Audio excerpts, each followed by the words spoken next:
Okay, so hi! Para sa pumili ng deck 1, pasensya na sa table ko na makalat. Okay, let's start. Para sa pumili ng deck 1. So, pull out ko tong 3 cards. Mamaya to. Okay. So, sa nakikita ko dito, para sa pumili ng first deck natin, nakikita ko dito yung pagbabalik ng isang taong nang iwan sa'yo biglaan sa ere. And then, now, babalik, gusto niyang bumalik, pumasok ulit sa buhay mo. And that was a win-win situation para sa'yo. The proper justice will be served towards all of these things. Kung pwede rin ito na usaping pangkaperahan. Okay, sorry. Pwede rin itong maging usaping pangkaperahan eh. Alam mo yung feeling na parang nagkaroon tayo ng mga gastusin or utang, mga bayarin, na parang ikaw lang mag-isa yung nag-shoulder.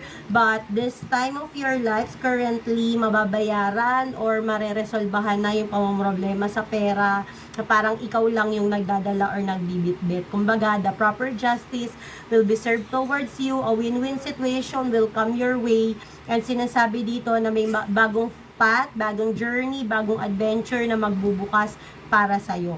Kung tungkol to sa love life o sa tao, isang tao na umalis sa sitwasyon nyo, parang iniwan ka sa ere, being left out in the cold, because it's the win-win situation para sa inyong dalawa. At wag kang malungkot daw kasi gusto niyang bumalik and mukhang may mag-o-open sa inyo na bagong journey, bagong adventure na tatahakin with the Fool in upright position.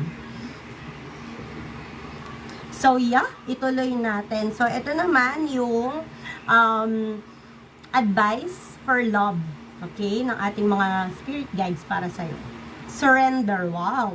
At times, we must surrender the old before something new can enter our lives. Let go and all will work out. So, parang may kinalaman nga to dito, no? Dito sa dalawa na to. Kasi parang sinasabi dito na pwede rin itong nangangahulugan na if ever na yun nga, may babalik nga naman sa'yo, mukhang kailangan mong isurrender na siya in order to have a new path or a new journey in your life. Okay?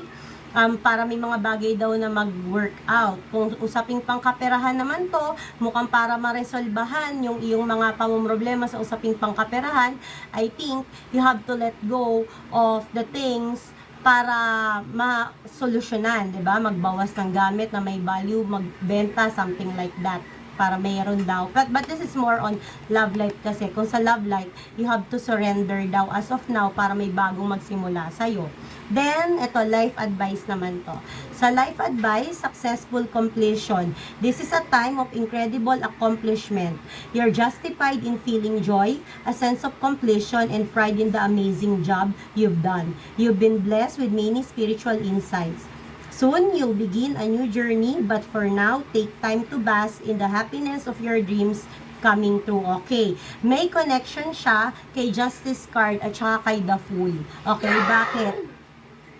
Sinasabi dito na ito daw na yung time na mabibigay na yung tamang reward para sa'yo, or the proper justice or a win-win solution para sa'yo because you've done an amazing job. And ito na siya, kinakatok ka na ng bagong journey, bagong path na magbubukas para sa'yo with success. Ito naman yung sagot para sa naglalaro sa isipan mo na katanungan. Abundance. So, kung ano man daw po yung naglalaro sa kaisipan mo, I think it's more on pera matters, no? Because sabi dito, yes, kakatok na daw po ang abundance and success towards you. Ciao!